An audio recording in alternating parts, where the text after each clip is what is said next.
Alhamdulillahi Rabbil Alamin.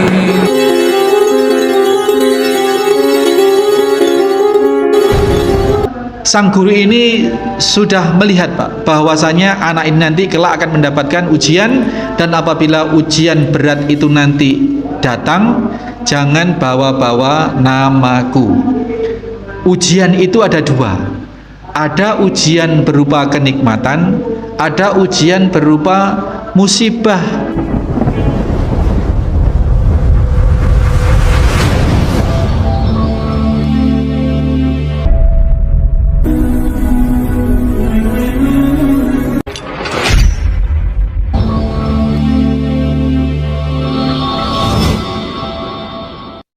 Bismillahirrahmanirrahim. Assalamualaikum warahmatullahi wabarakatuh.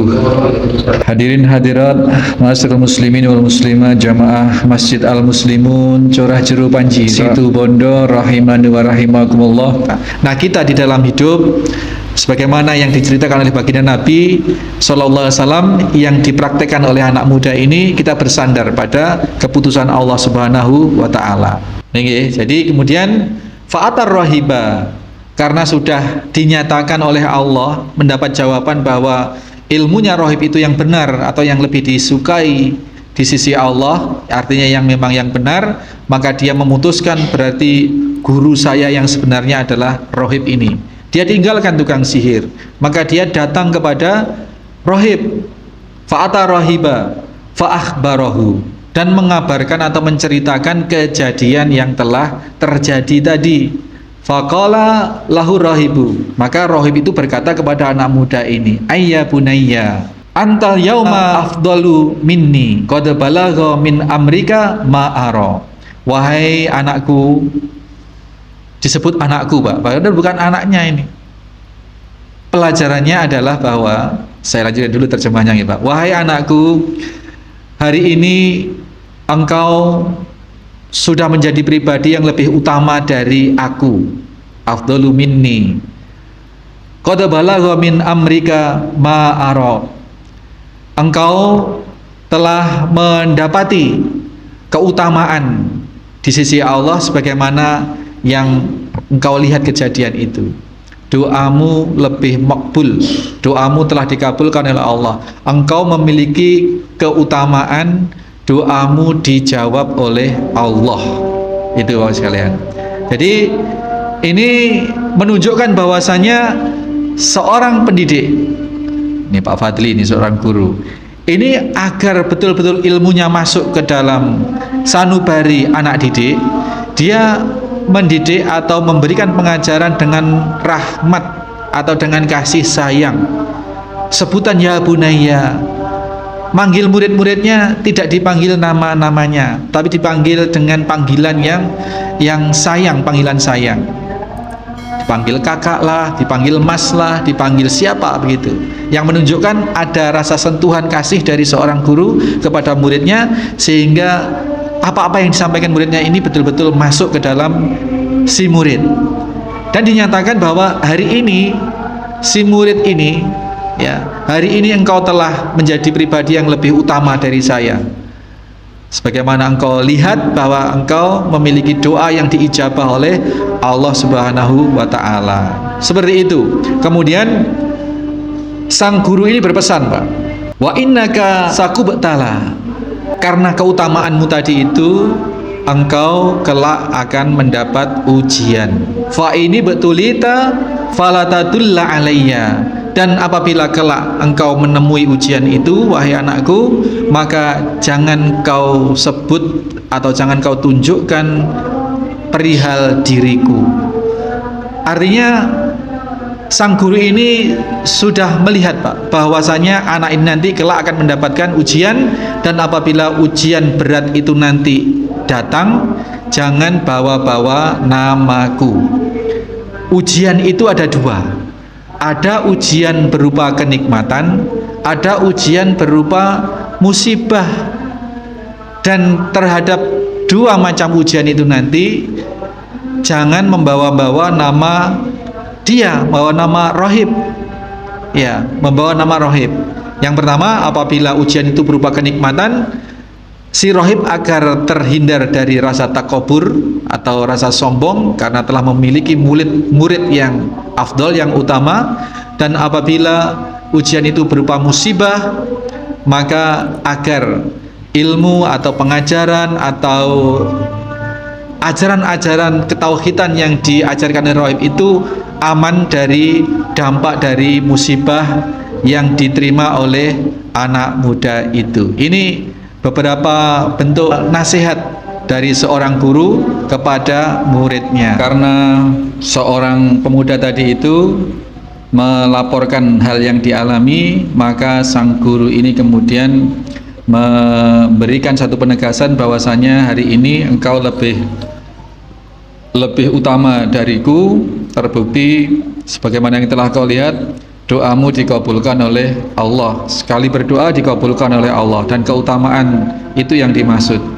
Dan kemudian kelak engkau akan mendapatkan ujian. Fa ini betulita falatadulla alayya. Dan apabila ujian itu nanti menghampirimu, maka jangan sebut atau jangan tunjukkan perihal diriku. Ini sifat kehati-hatian seorang guru kepada muridnya. Apabila ujian berupa kenikmatan, gurunya tidak terjerumus dalam kesombongan atau ketakaburan. Dan apabila ujian itu berupa musibah, maka gurunya ini keilmuannya atau ajaran yang dibawanya tetap bisa terselamatkan. Ini jadi ada beberapa fawaid dari sampai di sini. Nanti akan terus berlanjut Pak, karena ini berlembar-lembar ini hadis ini. Nah, kita ambil faedah-faedah dari setiap apa yang kita temui dikala kita mendapati pelajaran di situ. Oke, sampai di situ. Kemudian pertanyaan dari ibu-ibu. Assalamualaikum warahmatullahi wabarakatuh. Waalaikumsalam warahmatullahi wabarakatuh. Seorang muslim merawat non muslim tinggal serumah. Ini maksudnya gimana, Bu? Yang ditanyakan apanya ini? Kemudian dua, andai pilihannya cuma ada dua di antara istighfar dan sholawat, mana yang harus saya lakukan andai nafasku hanya terhembus sekali? Sholawat dan istighfar itu sama-sama kalimat thayyibah, Bu. Sama-sama kalimat thayyibah. Kedua-duanya memiliki keutamaan-keutamaan dalam wilayahnya masing-masing. Kalau untuk menghapus dosa-dosa ya tentu istighfar. Kalau untuk agar kita dekat pada syafaat Nabi Shallallahu Alaihi Wasallam, dalam rangka kita mentaati Allah Subhanahu Wa Taala ya bersolawat. Istighfar dan solawat ini sama-sama kalimat thayyibah yang memiliki kesetaraan keutamaan di bidang di wilayah masing-masing. Nah, misalkan dalam konteks nafasnya tinggal satu kali, misalkan orang sakaratul maut nafas tinggal satu kali, yang jelas tuntunannya adalah barang siapa yang di akhir hayatnya membaca la ilaha illallah, itu berarti kalimat tauhid ya, kalimat tahlil itu yang lebih utama dari sholawat dan istighfar. Jadi semua ada wilayahnya masing-masing, sehingga kita tidak bisa samaratakan memperbandingkan antara sholawat dan istighfar itu lebih utama mana. Semua memiliki kondisi yang berbeda, bahwa semuanya kalimat utama dan kalimat thayyibah iya, tetapi penerapannya di mana itu memiliki keutamaan masing-masing. Ini tidak bisa dikebiah-uyah bagus mana sholawat sama istighfar, ya lihat konteksnya. Ngaten ya Ibu. Nah, ini yang nomor satu ini barangkali maksudnya gini, gimana kalau merawat seorang non muslim di rumah gitu loh. Nah, ini nggak ada pertanyaannya sebenarnya. Ya tidak masalah Bu, tinggal dengan seorang non muslim di rumah. Karena non muslim itu senyampang dia tidak memusuhi Islam, dia harus dikasihi, jangan disakiti. Ada kafir, non muslim itu berarti kan kafir, entah agamanya apapun, namanya tidak Islam itu ya kafir, kufur. Itu berarti masih menutup diri, namanya kufrun itu menutup diri. Nah, jadi tidak menerima Islam itu kafir, agamanya apapun yang penting tidak bersyahadat namanya kafir. Nah, kalau orang kafir ini ada dua, ada kafir zimni, ada kafir harbi. Kafir zimni itu adalah kafir yang berbaik-baik dengan kita, bekerja sama dengan kita, saling membantu, ya. Itu jangan disakiti. Menyakiti kafir zimni sama dengan menyakiti Rasulullah Sallallahu Alaihi Wasallam, musuhnya Rasul di hari kiamat nanti. Tidak boleh. Jadi kalau non muslim ini orangnya baik, tidak nyalah, tidak memusuhi kita, tidak memusuhi agama kita, maka kita boleh rawat dan tinggal di dalam rumah. Tetapi kalau yang harbi tidak boleh. Harbi itu harus diperangi. Nah, orang kafir di dalam rumah ini biasanya yang dikhawatirkan adalah apabila dia memasak, Bu. Orang kafir ini kan tidak terikat halal haram. Orang kafir ini boleh makan babi, boleh makan daging anjing, boleh minum darah. Ya, orang kafir namanya. Nah, kalau hidup serumah kemudian orang kafir ini masak daging babi, pakai peralatan di rumah kita, ya tentu najis. Hal-hal semacam itu yang harus diwaspadai, dianulir. Ini yang problem kalau kita tinggal bersama atau makan di tempat orang kafir, tinggal serumah dengan orang kafir, kalau masaknya bareng seperti itu. Tapi kalau orang kafir ini berada di dalam pengasuhan kita, tentu dia makan minumnya ikut dengan kita dan kita aman dari yang haram itu. Gitu ya. Jadi ini mungkin seperti itu. Bagaimana hukumnya kalau tinggal serumah dengan orang kafir atau merawat, membaiki atau ngapii orang yang non muslim, bahkan dirawat tinggal di rumah kita. Jawabannya itu.